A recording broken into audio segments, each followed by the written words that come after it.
지난해 12월 29일 전남 무안국제공항에서 제주항공 여객기가 동체 착륙하면서 179명이 숨지는 안타까운 소식이 전해졌는데요. 한순간에 소중한 가족과 친구를 잃은 이들의 정신적인 충격과 이에 따른 후유증을 우려하는 목소리가 커지고 있습니다. 의료계는 재난 트라우마가 사고 직후뿐만 아니라 장기적으로 건강에 영향을 줄 수 있다며 주의를 당부했습니다. 이런 가운데 희생자 중 11명이 초중고생으로 확인되면서 사고를 접한 또래 아이들의 트라우마도 우려되고 있습니다. 동생 또래 애들도 하나를 가서 많이 격려해주고 좋은 기도를 해주고 오자고 아이한테 좀 말해서 같이 지금 오게 됐어요. 처음에 많이 놀라긴 했었어요. TV를 가릴 정도로 좀 무서워해가지고 입을 뒤집어 쓰고 그렇긴 했는데 좋은 말을 그냥 옆에서 계속 엄마 아빠가 또 해주고 하니까 이제 그냥 긍정적으로 좀 버티고 있더라고요. 아직 그런 거에 대해서 잘 모르는 것 같아서 그 부분은 걱정은 안 되긴 하지만 그래도 이제 학교에 가거나 하면 선생님들한테도 그 얘기를 듣고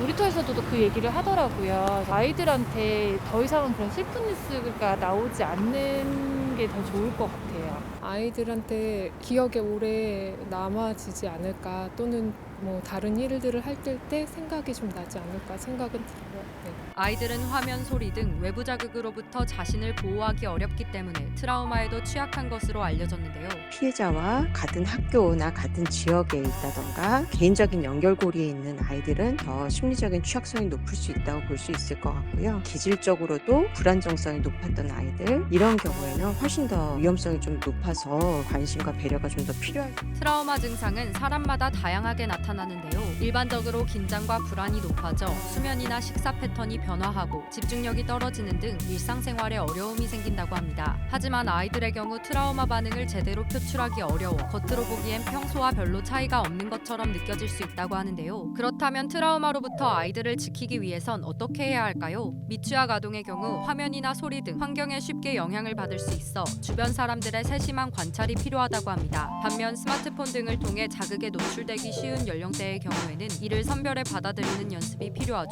이때 부모의 역할이 중요한데요. 아이를 제일 잘 아시는 부모님들이 관찰을 해주시는 것이 제일 좋을 것 같습니다. 스트레스가 지나치게 누적되기 전에 아이가 스트레스를 제일 잘 회복하는 방법으로 개입을 하셔서 도와주실 수도 있는 것도 바로 부모님이시기 때문에 학교 내에서 교사의 관찰도 중요합니다. 선생님의 경우에는 주변에서는 참고하기 어려운 학습의 그런 변화를 관찰해 주시는 게 필요할 것 같습니다. 교우 관계의 미묘한 변화 역시 관찰하기 용이한 환경에 있다고 볼 수 있기 때문에 관심을 기울여 주시면 좋을 것 같습니다. 트라우마는 사건 직후는 물론 시간이 지나면서도 나타날 수 있기 때문에 지속적인 관찰이 필요하다고 합니다. 트라우마 예방을 위한 노력은 빠르면 빠를수록 좋지만 심리적으로 준비되지 않은 상태에서 사건에 관해 이야기하도록 강요하는 것은 피해야 한다고 하는데요. 가장 중요한 것은 안정성의 회복과 연결감 그리고 지지감의 회복이거든요. 힘들어하는 부분에 대해서 원하시는 방식으로 표현을 하실 수 있도록 들어주시고 같이 고민해 주시는 게 필요할 것 같습니다. 다만 우리 아이가 어려움을 계속 명백하게 보이고 있는 것이 관찰이 된다면 그때는 빨리 전문가의 도움을 같이 좀 받아주시는 게 필요할 것 같습니다. 어른들도 감당하기 힘든 참사가 아이들에게 트라우마로 남지 않도록 관심과 배려가 필요해 보입니다.